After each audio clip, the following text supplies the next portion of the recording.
Paul Estes. Alrighty.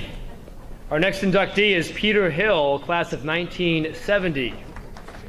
Football and baseball were his sports. He earned 2 letters in football and was an all-Cape Ann League center in 1969, but it was baseball where he made his name. He earned 3 letters and was on the 1969 and 1970 Cape Ann League and Class C state championship teams. Those teams had a combined record of 45-2, and Hill was the captain of the 1970 team. He was also a Boston Globe Class 3 all-scholastic catcher in 1970. In 1969, his batting average was .408. In 1970, he went down to .360. Still impressive. Lester E. Levy, Scholar Athlete Award winner in 1970, and went on to play college ball and was a co-captain at the University of in 1974. And tonight, he really completes an all Hall of Fame household because his wife Vicky is already a member of the Hall of Fame. And tonight, Peter's a member. Congratulations, Peter Hill, newest member of the Hall of Fame. Again, I'd like to thank Sean Hennessy right out of the chute, because every year he volunteers his time to make this so professional, and I just appreciate him doing this every year. I want to thank Chuck Carucci Sr., whose idea this was, and we wouldn't be here without Chuck. And thank you, Chuck, for what you've done for this town. I want to acknowledge a couple of my teammates. One is here tonight, is being inducted, Steve Jeans, who was one of the best teammates I ever had, and no question, the toughest teammate I ever had. I'd also like to acknowledge a previous inductee of this Hall of Fame, Peter Quinlan, who was the best baseball player I ever played with or against. And if you never saw him play, he was something else. I'm proud tonight of my connection with the inductees tonight. 7 of the 10 individual inductees and virtually every member of that 87 volleyball team are being inducted tonight in spite of having me as a PE teacher. They're in. With that said, Vicki had 28 volleyball teams, 28 years, and no question the 87 team was my favorite. A great team, great kids. They were the best. Rusty Russell and I started teaching together in 1975. Congratulations tonight, Rusty. Thank you for putting North Reading softball on the map.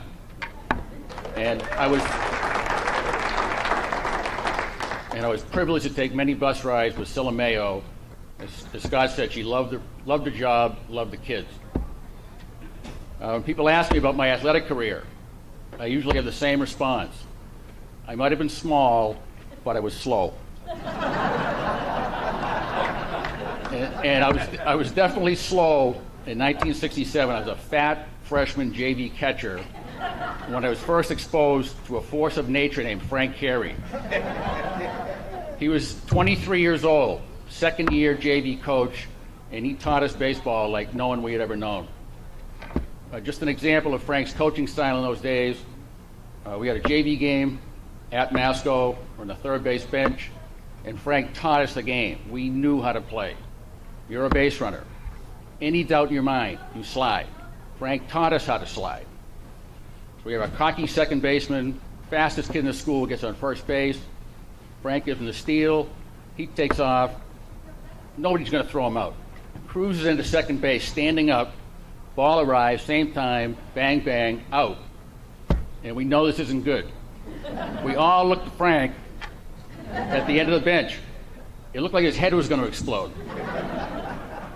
So now we're thinking, our poor second baseman's got to come back and deal with Frank. He didn't make it. Frank erupted off the bench and just started yelling, "You don't want to slide, you don't want to get dirty, I'll get you dirty." He met our second baseman. He met him in the third base line, tackled him, laid on top of him, and I think Frank used some moves from his aborted professional wrestling career and just took fistfuls of dirt and kept rubbing it all over his uniform. That was 45 years ago, no embellishment. But seriously, I was so privileged to play 4 years of high school baseball for a National Hall of Fame coach like Frank. Unbelievable experience playing on those 2 state championship teams. And Frank lost excellent, I'm trying up here, 6 excellent senior starters of the 69 team. One was Steve Jeans. Went to 70, plugged in 6 JV players with no experience, went 21-1, and won another state championship. And in my mind, that's his greatest coaching job, and I've seen them all.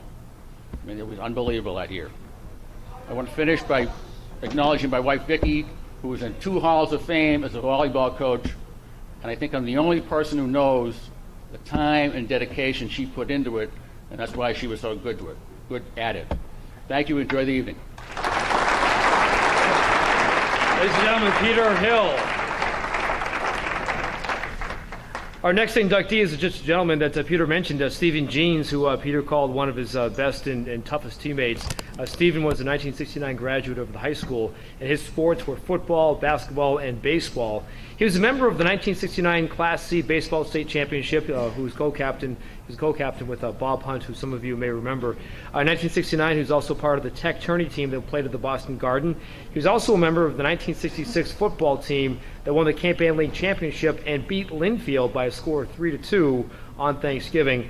And also, he was a member of that team while being a captain of that team as well. So, ladies and gentlemen, tonight, newest member, Stephen Jeans, class of 1969.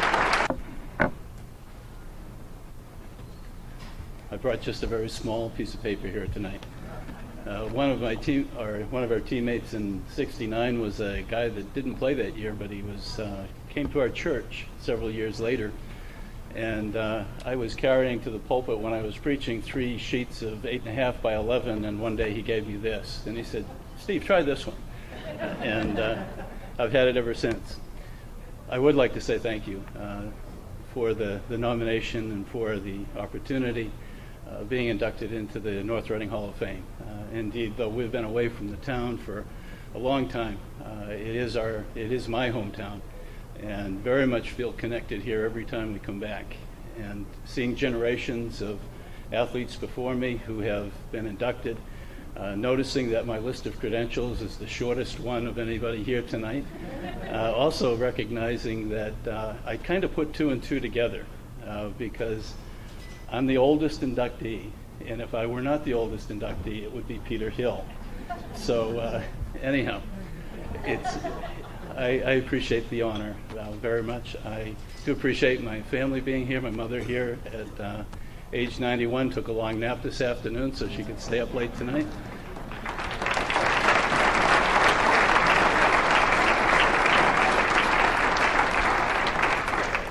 My sister and brother are here, as well as my sons. And contrary to what Steve Capizzuto said about getting in trouble, if he didn't mention his wife, I'm going to get in trouble because I will mention that my wife Debbie is here. And great to see some of the track athletes and cross-country athletes that I had the privilege of coaching, as well as Steve Carr and Eddie Solomini. And Peter, I appreciate you being here tonight as well. But a couple things I'd like to say. When I was a junior, as the football season ended, and I found out that I had been selected, elected, however they did it, but I was going to be the captain of the football team for the next year.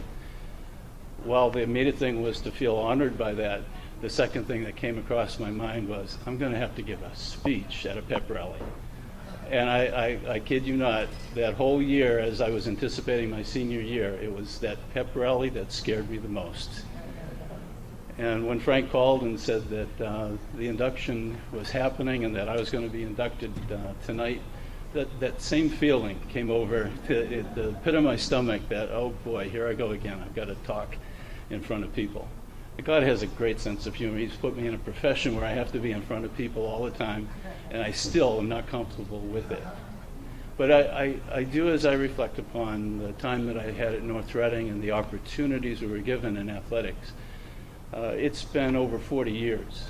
And I was trying to think back about some specifics, and when they're doing the whole Hall of Fame nomination thing, they ask you to send in statistics and things like that, and it's like, I can't remember all that stuff. What I do remember are the teams. I remember the guys I played with. I remember the ways that teams came together, and the teams are the memories that I have. the accomplishments are, and winning isn't what the teams were all about.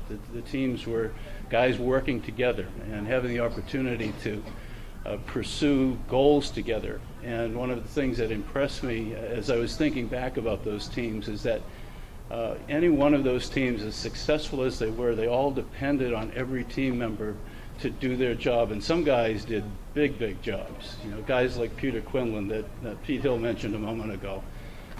He just did amazing things, an amazing athlete, not just in baseball, but in football and basketball as well. And I saw things that Peter did that nobody else could do, and they contributed to the success that we had.